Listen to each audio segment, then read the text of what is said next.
Today we're talking about how to respond to rude comments. Those moments you're caught off guard by something that wasn't nice. Do you say something? Do you not say something? What do you say? All that and more coming right up. Welcome to the Jefferson Fisher Podcast, where I'm on a mission to make your next conversation the one that changes everything.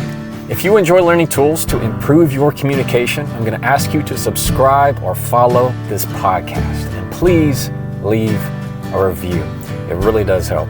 And if you have any suggestions on topics, as always, just throw them in the comments.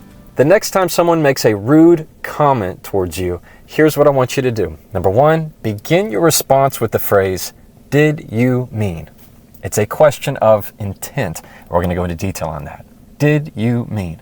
Number two, if it's a more passive-aggressive type of rude comment, in other words, it's not directly at you, it's more off to the side, and you know and they know it was meant for you. We're going to have questions that check them. These are questions like, did I offend you in some way? Or are you doing all right? It sounds like you're having a hard day. There are ways that you can check them without coming across like you're also wanting to be rude. And number three, my personal favorite response to a rude comment is nothing at all. You respond with absolute silence. But there's a technique and a trick on how to do it correctly. And here's the thing about rude comments. They're tests.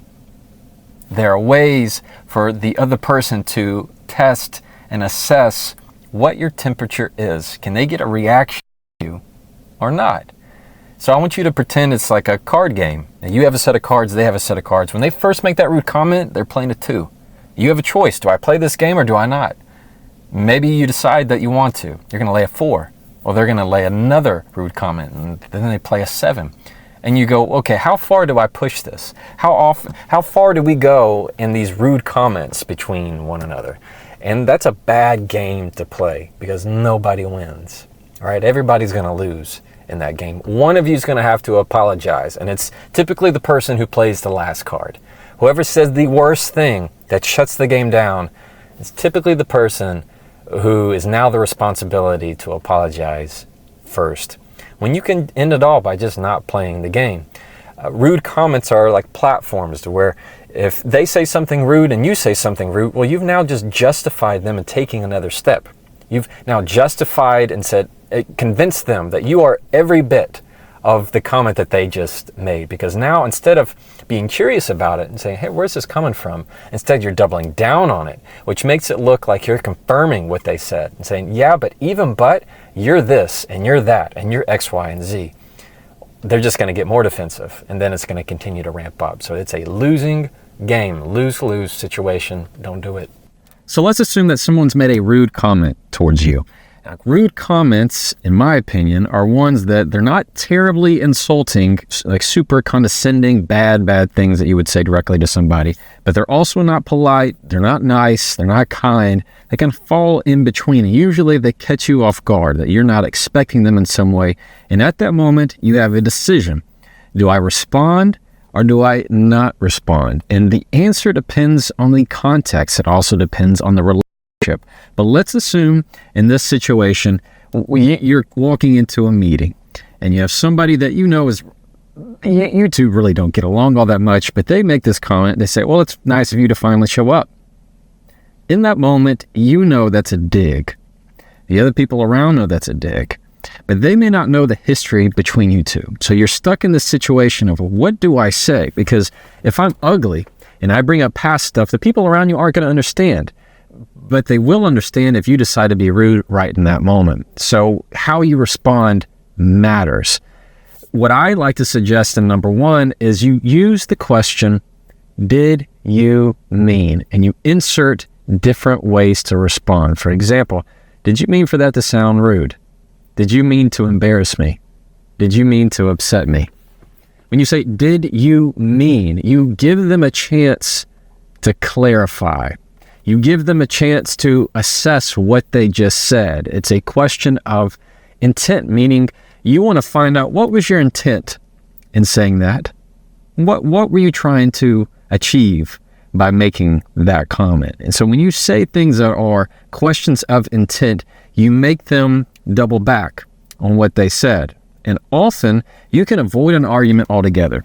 Because let's assume that this person who made this comment, well, they're not really just They weren't really trying to be ugly. It came out the wrong way. That's not what they were really trying to say. So when you say, did you mean to embarrass me? Or did you mean for that to sound offensive or rude?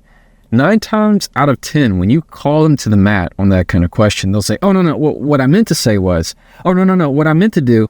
And they try and clarify, or they backtrack, or they further explain. And that makes you look more wise. It looks like you have integrity. It looks like you're the one that's being the bigger person by checking it rather than just assuming their intent on it. And I also want to explain that this works really well with text or email. How many times have you been in a communication with someone and the text just read the wrong way? You ever had somebody just say K or okay when you all of a sudden just felt like, oh, that's just them being dismissive. They're not really taking me seriously. And automatically you just want to shut them off. You go, oh, okay, fine. I don't have to be like that. Easy way to check that is for you to text, did you mean for that to be short? Did you mean for that to sound like you're upset? Often they'll clarify that and say, no. I was just in the middle of something, or I was during an errand. I was making a cup of coffee, and I just wanted to let you know that I got the text. So often you can have this sense of giving grace to other people by just simply asking the question and setting up the phrase, did you mean? It can really put out arguments before they even start. Now, I also want you to dial in on passive-aggressive comments that are rude. Passive-aggressive comments, as you know, they're not direct, meaning they don't feel comfortable in their personality to say things to your face. Instead, they will say them in a way that's kind of snarky and snide off to the side because they don't feel comfortable saying them directly to face. So here's what I mean. Let's assume you're in a conversation with someone and they make this comment. I mean, it'd be nice, if somebody cared. You both know it's aimed towards you, but instead they couch it in terms of it'd be nice if somebody cared. How you deal with that is you pull them out of their current environment, meaning you have to make them step back in the conversation, understanding what they just said. So if they were to make that comment, it would be nice if somebody cared. You respond with a question that checks them, like this. It sounds like there's more to that. It sounds like there's more to that. In that moment, you're pulling them out. And they go, oh wait, what did I just say? And you're calling them to the mat in a way that says, what exactly are you trying to say? Do you understand what you just said? It sounds like there's more to what you're telling me. In other words, I'm catching this passive-aggressive behavior, and I'm not just going to let it fly by. Another way to ask is, it sounds like you're having a hard day. Or it sounds like we need to have another discussion, or we need to talk a little bit more. Using these phrases like, it sounds like, it seems like, and throwing things out there in a way that encourages them to talk more is going to get you a whole lot farther than just saying, oh, you're talking about me? You wish I cared? Let me tell you about, that's going to just make it even worse. So instead, you're going to catch them with questions that say, it sounds like, or it seems like. Now my favorite. Number 3 is to respond with silence. But there is a trick, a technique that I like to do, and that is to count. You don't have to count, but it needs to last 4 seconds. 4 seconds is enough to be defined as a long pause. Meaning if somebody were to make a rude comment towards you, you're going to look at them 4 seconds. 1, 2, 3, 4. Enough to give a look of almost puzzlement, as if you find it curious. And what you're doing in those 4 seconds is you're saying, I heard it, I listened to it, I evaluated it, and I have concluded that it is not worthy of a response from me. It's not something I'm even going to entertain. It's not something I'm even going to put back into this world. It is just going to fall aside. A nice idea that you can have in your mind, a mindset of it, as if you have a desk off to the side. What I talk with my clients is it's a counsel desk. You're an attorney, you're standing up and you have a counsel desk. When somebody gives you something that you don't want and you know it's rude, you take that piece of paper, that's their words, and without even looking on it, you set it to the side on the counsel table. As if you say, no, I know my truth. I know my presence. I know my purpose here. I'm going to take what you just said that I know to be rude, because I've listened to it, I heard it, I considered it, I weighed it, and I'm just putting it right here on the counsel table. And that's the best way to handle those rude comments. Just nothing but silence. Okay, now we're at the portion of the episode where I get to read an email from a follower. If you're not already signed up, you can sign up there in the show notes for my newsletter. It's a weekly newsletter where I send out a communication tip once a week, right to your inbox, short and sweet, typically 3 points. And I'm going to read one right now. So this one is from Amy. She's over in Paris. That's awesome. Y'all should be getting ready for the Olympics, right? The Olympics, I think, are starting like in a week. She says, "Hey Jefferson, love your stuff. Thanks, Amy.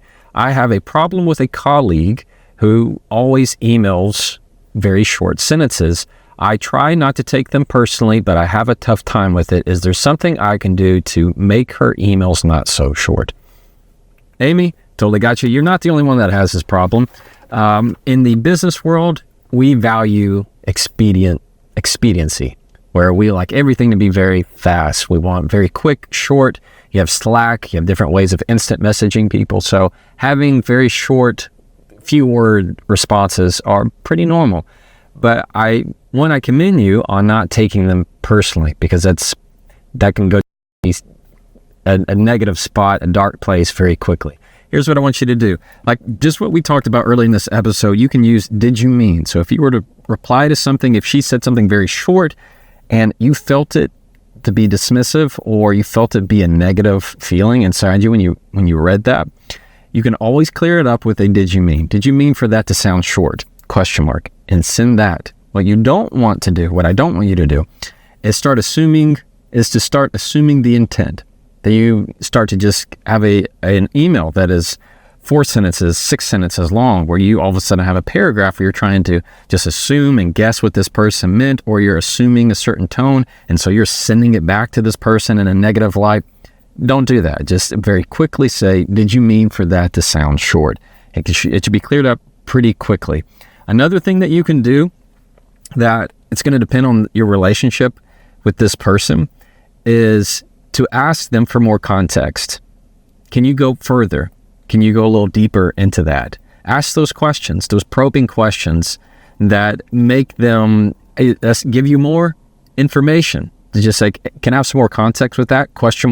You don't need something long and detailed to say, "Hey, I am so sorry," which is over apologizing, right? Like we talked about in the prior episode. Instead of saying, "Hey, I'm so sorry. I'm not really sure exactly what you're saying. I wonder if you're asking this. Are you asking that?"